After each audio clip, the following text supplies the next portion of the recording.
Ladies and gentlemen, welcome to a new episode of Flesh Wound Farce.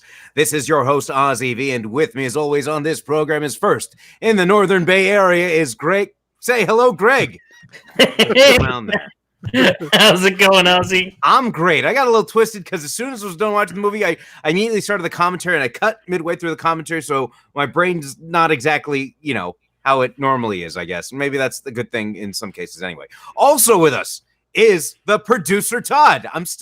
See, I can do it very easily. There's Ozzy right over there. Where am I going with this? This way. That's where you are. It's my brain. It's and not there's Greg. working too well today. Last week we covered Young Frankenstein about brain transplants. I could use one of those right now. That is my bad.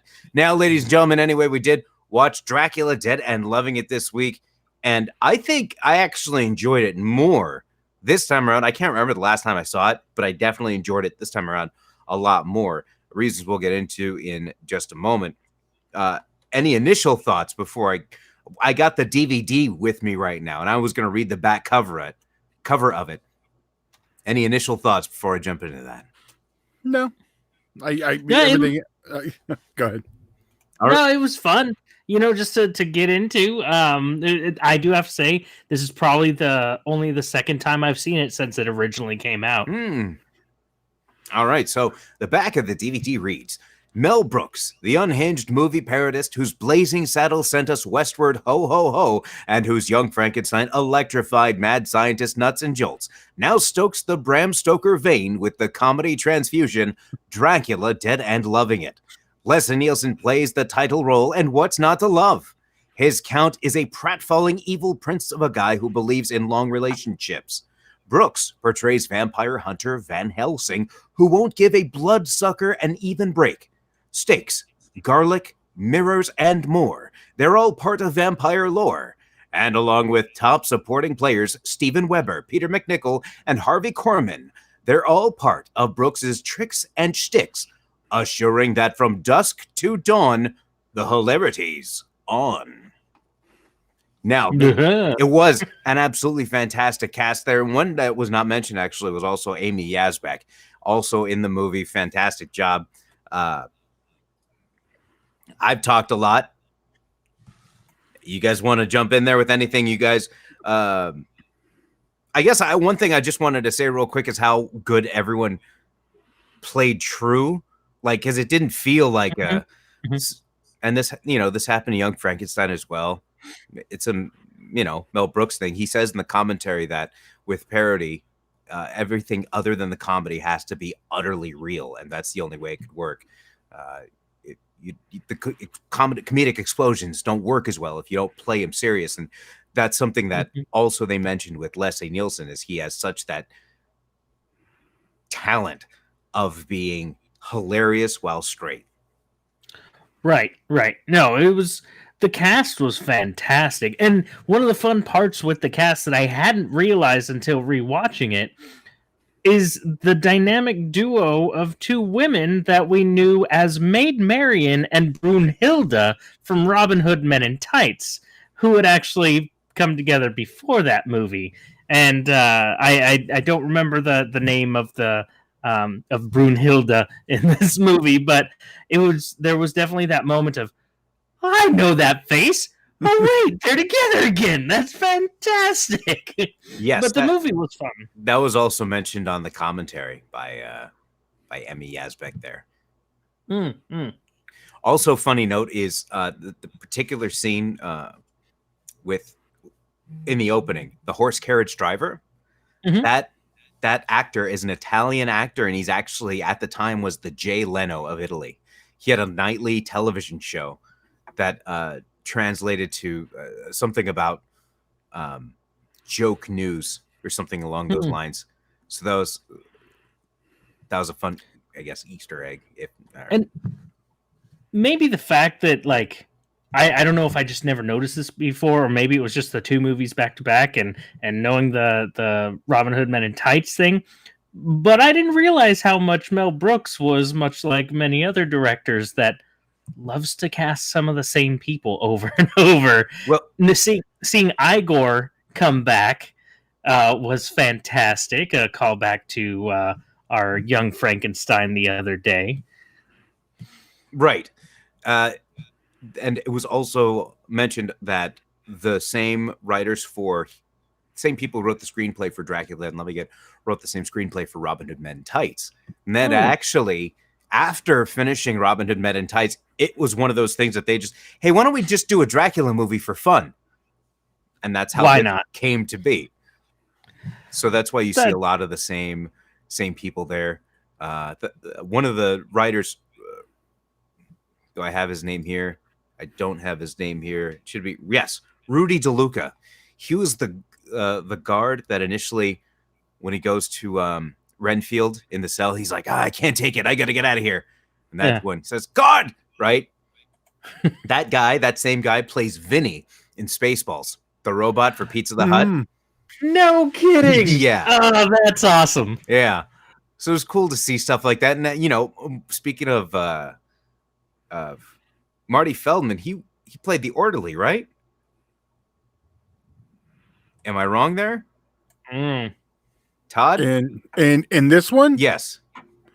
I'd have to double check. Well, while I do that, you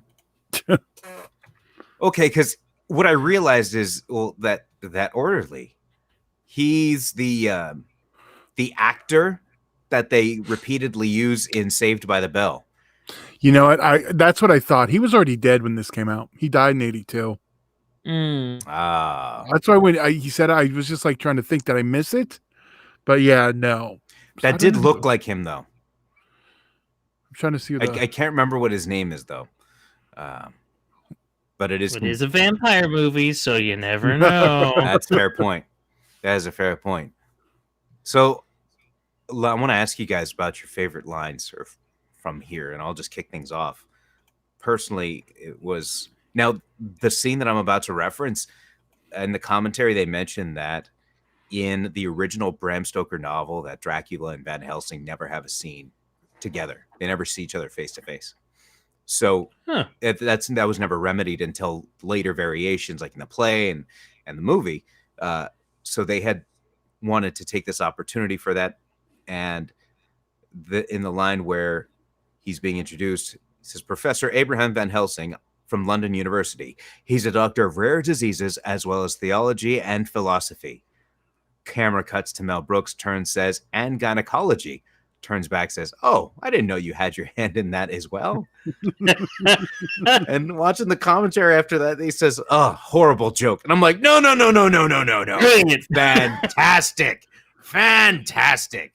Yes. No, that was a fantastic. I watched it the other night with my wife, and I even had to go, hey, did you hear that? Did you hear that? That's hilarious. But to me, one of my favorite moments was early on. There was just a village woman that was trying to sell her wares and warn people about Dracula, and as she's like walking away, she does this thing to make her voice quiver, where she pulls on her throat. So she's like, and you wonder, like, in the casting, were they like, hey, can you make your voice do this in any way? And she did that, and they're like, that's hilarious. Speaking of casting, that particular role played by Anne Bancroft of The Graduate. So that was fun to see that as well. Todd, how about yours? Well, real quick, did you know Kelsey Grammer was considered for the role of Dracula before Leslie Nielsen? No. I don't know how. That seems like a studio thing more than a Mel Brooks thing. Yeah. Yeah, Kelsey Grammer falls off stages, not downstairs. It also makes sense because didn't Frasier land in 94? Yeah. So he was, popular at that time. Makes sense. Mine was the one that it was just a smaller one that made me laugh. When Dracula wakes up from the bad dream. Oh, it's nighttime. I was having a daymare. Right. Just a dumb joke, but I don't know why that one just stuck with me. There was a lot of moments, and I don't want to say them because there is a point where I laughed so hard that I missed the subsequent lines, and I needed to go back. But I don't want to say what it is because it really caught me off guard. There's a couple times it happened, but in terms of time, there was a certain, I don't know, there's an extra step sometimes when it came to particular jokes, like when somebody asks the doctor, "What should we do for this patient?" He says, "Give him an enema. It'll give him a sense of accomplishment." Just made me laugh so hard. And funny thing that the scene that follows that particular line with Harvey Korman and Peter McNichol as they're having breakfast, and Peter McNichol, I'm not spoiling anything because it's in the commercials, ladies and gentlemen, but he pulls, bugs and he's eating them. Mel Brooks had said that they needed to move people from the set because so many people kept laughing at what was going on. They needed to get like fewer and fewer people out of the set. They did so many takes about it. Dare I say, this is another one of those movies where I feel one of the non-main characters really stole the spotlight. Renfield was hands down my favorite throughout the entire movie. Even at the end, when he draws that little smiley face. There you go, master. I had forgotten about it until I saw the eye, and then I remembered what was happening. Yeah. Oh, Peter McNichol, also from Ghostbusters 2, Janusz. He does creepy well. He does very creepy, great with accents. Mm-hmm. I will say that when I first saw it, like when it came out on whatever the movie channel was, Cinemax or something, and I had recorded it, I was like 10 or 11, and that scene towards the end with where Renfield's on the ground, and then they're chasing after Dracula, they step on him, and then the last guy steps on his crotch. That reaction at age 10 made me laugh so hard that I actually would rewind it multiple times to see that happen. Like I expelled every literal molecule of oxygen that I had in my lungs because I was laughing so hard. But yeah, you're absolutely right. Peter McNichol completely knocks it out of the park. And what's funny is I thought he actually, I should say that when I saw him on commercials for Ally McBeal, I was really surprised because I was like, oh, he's playing like a normal dude. Because I had seen him in Ghostbusters, saw him in this. But absolutely right. And Steven Weber, I wanted to look this up before we started, but unfortunately I didn't get to it. I'm pretty sure Steven Weber, the guy who plays Jonathan, is also Steve the Pirate from Dodgeball. He's not. That's he looks a lot like him because I kept that's the one who does so familiar. The one of the voicing of the robot in Star Wars, Alan Tudyk or something. Well, are you familiar with Steven Weber at all? Like you guys? Yeah, he was in Wings. He's been in. That's what I'm just looking up. Stephen King's the television adaptation of It. He's in a bunch of stuff.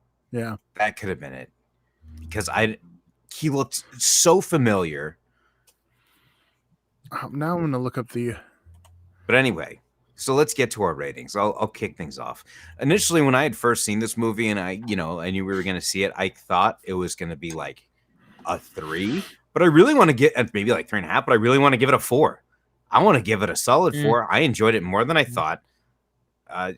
Just because there was a lot of jokes where, it unsuspecting where they really hit you out of nowhere.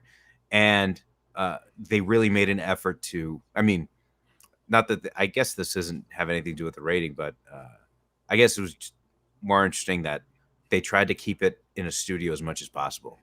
I didn't hear that saying anything relating to cost, but the scene of them in the carriage is the only outdoor scene that they filmed. It feels to me like they're trying to stick true to that era because that's how it would have been done then.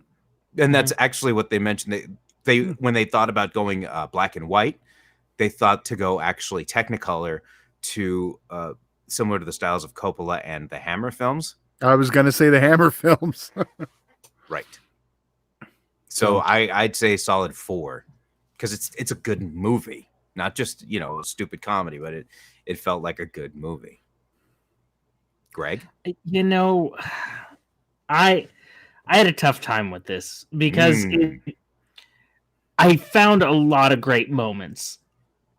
but that's what they felt like were moments, you know, and as a whole movie, like the story arc, it was, you know, I think it's because it's expected. We know what's going to happen, we know where it's going, and maybe that's just because I've gone through these movies. But I did enjoy the movie. It was very funny. But I do have to go with that 3.5 for this one. It definitely didn't reach repossessed level or the Young Frankenstein level. So yeah, I was even thinking about a 3, but because it did have moments where I couldn't stop laughing, I at least have to give it that credit. And that blood scene, my God, just for that scene alone, I have to give it that extra point. They didn't tell Steven Weber that it was going to be 200 gallons worth of blood. It was 200 gallons. This is also from the commercial, if I'm not mistaken. I'm actually fairly certain it was from the commercial, but this one, they take a wooden stake, and he was not familiar. They take a wooden stake and they jam it in the heart, and he first gets a whole bunch of blood, and then Brooks comes like, no, he's almost dead. One more time. And he hits him another. How much blood can he have left? And then, oh man. and his reaction, it's fantastic. The she's dead enough line was ad-libbed also. Okay. That's great. Look at this. Here's what it is. Steven Weber was in an episode of Curb Your Enthusiasm. He was the shucker. Oh yeah. He was the shucker. Oh my gosh, I felt like I just scratched an itch. Like I literally had an itch in my brain. And that's what it was. He was the shucker from Curb Your Enthusiasm. That's why he does a lot. So I totally forgot about that too. But that's the one where I had to remember him from. Yeah. Because all the other stuff I'm seeing, it's not ringing a bell. You were the Wings shucker. Man. Exactly. It was. I love that Married with Children's joke. When next up, Wings, and tomorrow, Wings, and next week, Wings. That's my memory of Wings. It's a bad joke on Married with Children. Exactly. Or a good joke, I should say. I'm gonna be the turd in the punch bowl. This is probably not it's definitely not my favorite Brooks film. And I don't know if it's just the fact that I'm not a huge fan of of the Universal Dracula phase. I'm more of a Hammer phase. And this feels more like the Universal, but looks more like the Hammer. So I don't know. It's the horror parts that don't work right for me. I'm a 3 though. It's still above average. It's just not my go-to. No, that's fine. I'm the highest on it. That's totally cool. At the end of the day, on my gravestone, I wanted to say Ozzy ranked Dracula Dead and Loving It the highest amongst Greg and Todd. So we're fine with that. I just wanted to say Ozzy was the highest. I just wanted to say Tombstone starring Ozzy V.